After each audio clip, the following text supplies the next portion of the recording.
वो तो मनुष्य के रूप में है, नर रूप। और कौन है? बोले बंदौ गुरु पद कंज, गुरु है। कृपा सिंधु नर रूप हरि, महामोह तम पुंज जासु बचन रवि करनिकर। उसके वचन को हम सुनेंगे समझेंगे तो जैसे सूर्य के प्रकाश से अंधकार समाप्त हो जाता है, हमारे जीवन में अज्ञान समाप्त हो जाता है। स्पष्ट तो कर दिया।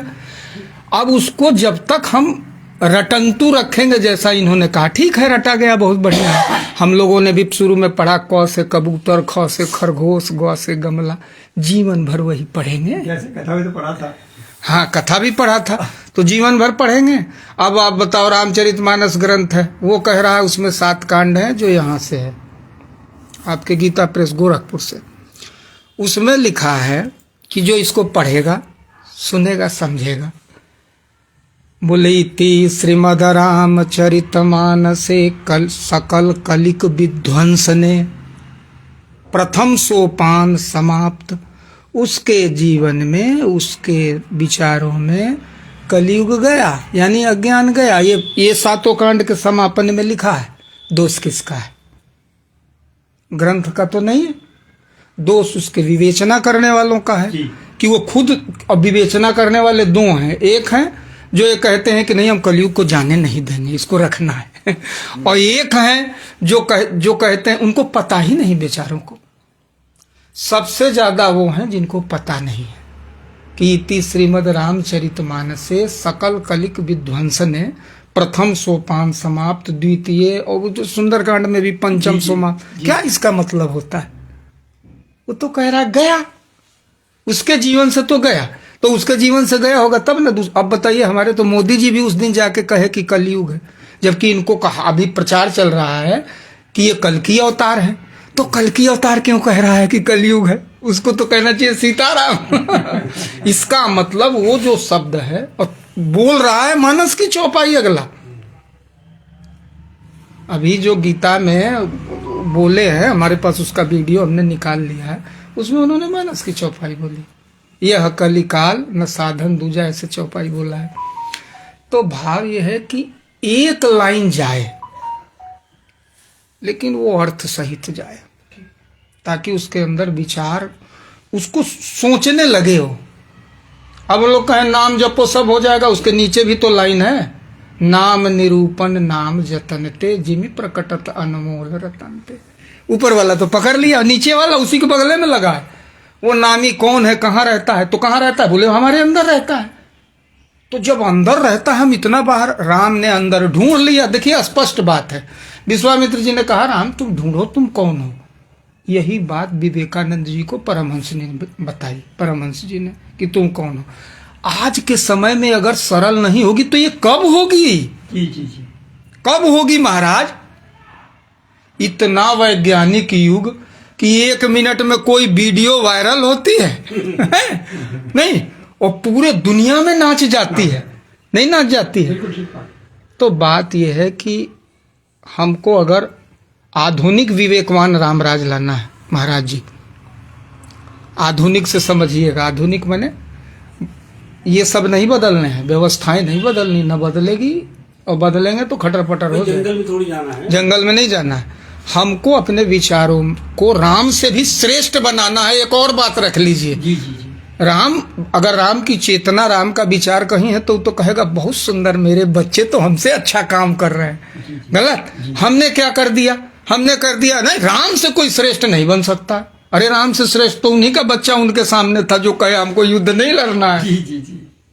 ये तो बिल्कुल आप ऐसे समझ लीजिए कि सुकरात फिलोसफर था, उसका चेला प्लेटो था, दोनों के विचार नहीं मिलते थे। अरे वो उनका अलग, लेकिन सुकरात को भी पता था कि ये अच्छा शिष्य है, और शिष्य को भी पता था ये मेरा अच्छा गुरु है। मेरे अपने विचार हो सकते हैं, लेकिन वो विचार कहाँ से आए? इनसे आए, सुकरात से। प्लेटो के बाद में अरस्तु आए, उन दोनों के भी विचार आपस में नहीं मिलते थे, लेकिन अरस्तु ने प्लेटो से वो शिक्षा ली। वो उस जमाने में ये कहा जाता है कि 30-32 विषयों का ज्ञान उसने प्राप्त किया। आप इतिहास पढ़ लें तो अरस्तु का नाम आ जाएगा, साइंस पढ़ना है तो अरस्तु का नाम आ जाएगा, फिलोसफी पढ़ना है तो अरस्तु का नाम आ जाएगा। हर आप कहीं भी कोई भी किताब जो आज के विषय में है अरस्तु आ जाएगा। भाई यहाँ तर्क आएगा ना, तुम्हारा नया विचार आएगा। तो उन्होंने कुछ नया किया तो अरस्तु भी खुश, प्लेटो भी खुश और सुकरात भी खुश। यार मेरे चेले बहुत बढ़िया निकले, मेरे से बड़े हो गए।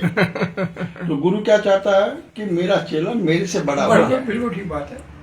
जो ज्ञान में अर्जित रहा उससे ज्यादा हो, हाँ उससे ज्यादा हो, पिता ताकि भी- मेरा नाम रहे। पिता भी ये चाहता है।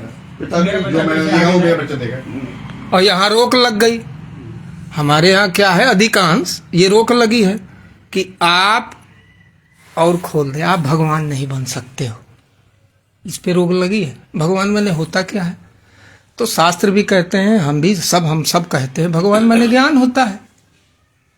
भगवान माने बोले ज्ञान से भक्ति बड़ी है, तो भक्ति माने क्या होता है?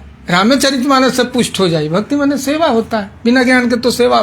देखिए किसी को शुगर है तो वो खाएगा क्या? वो खाएगा वो मिठाई, उसको ये ज्ञान है अगर खाए तो मेरी दवाई तो, इसको ज्ञान बोलते हैं। ये लाए तो दोनों चीज ना, हमारे जो क्या नाम अविनाश जी दोनों चीज लाए, उनकी धर्म पत्नी लाई दोनों चीज। भाई वो दालमूट भी रखा, आपको शुगर है तो दालमूट, अब कहे नहीं हमको तो ज्ञान नहीं है, तो भाई वो शुगर अभी तो फिर हफवाएगी। तो ज्ञान को दबाना हेलो, और ज्ञान को उभारना। जी जी। तो ज्ञान उभारने का मतलब ज्ञान को छींट दिया जाए, सरल करके फैला दो।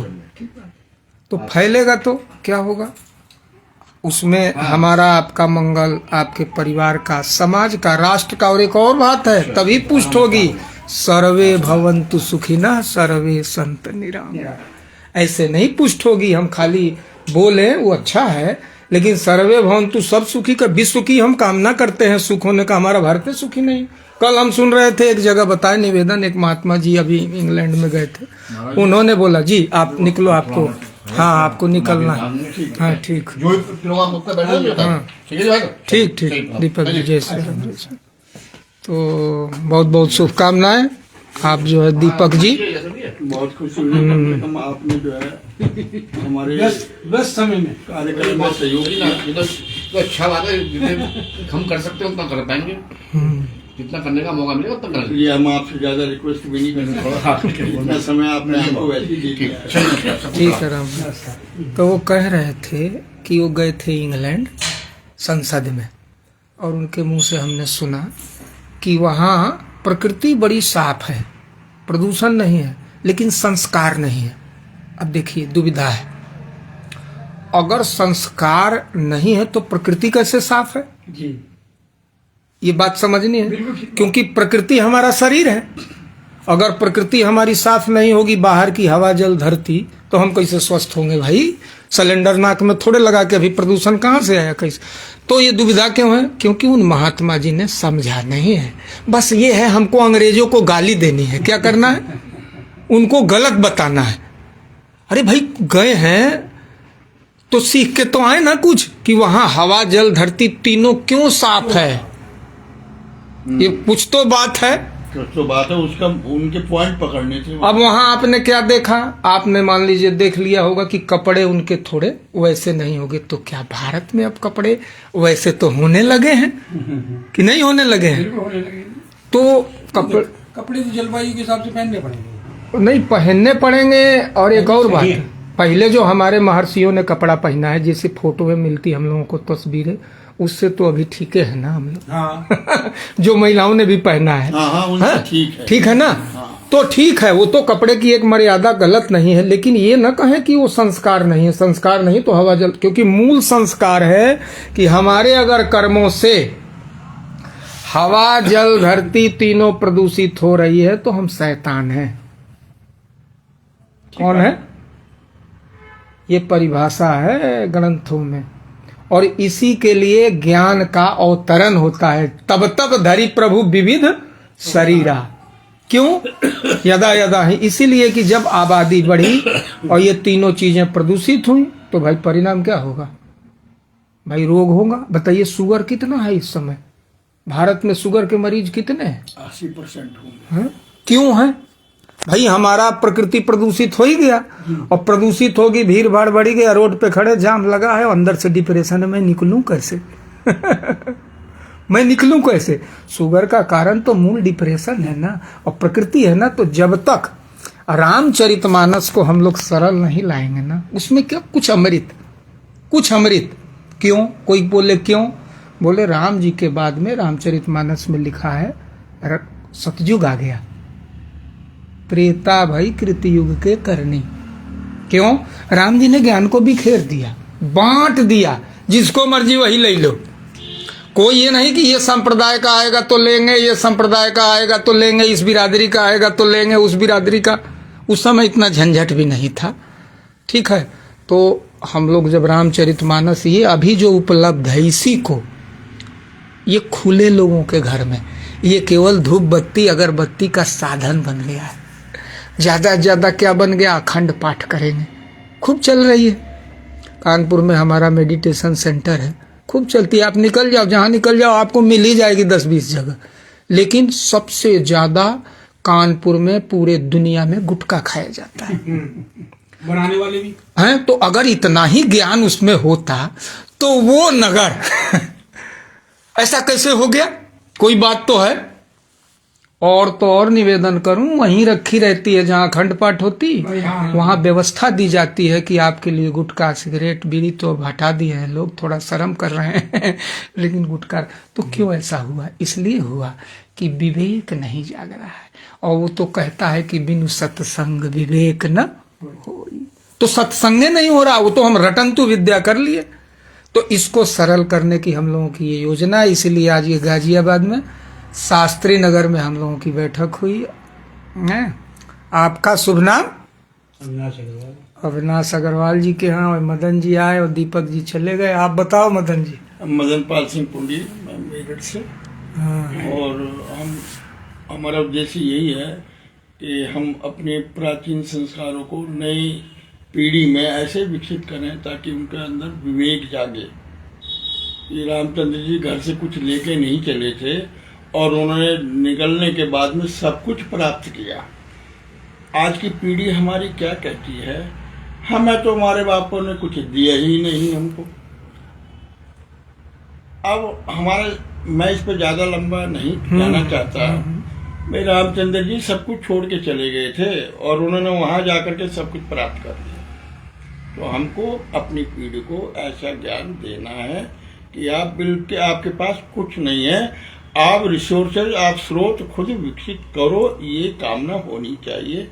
इसी को बढ़ोतरी के लिए, ज्ञान देने के लिए, नए युग में ज्ञान प्राप्त करने के लिए हम इस रामायण पर कुछ काम करने का हम प्रयास कर रहे हैं। बहुत बहुत धन्यवाद। अग्रवाल जी, आपको थोड़ा बोलो।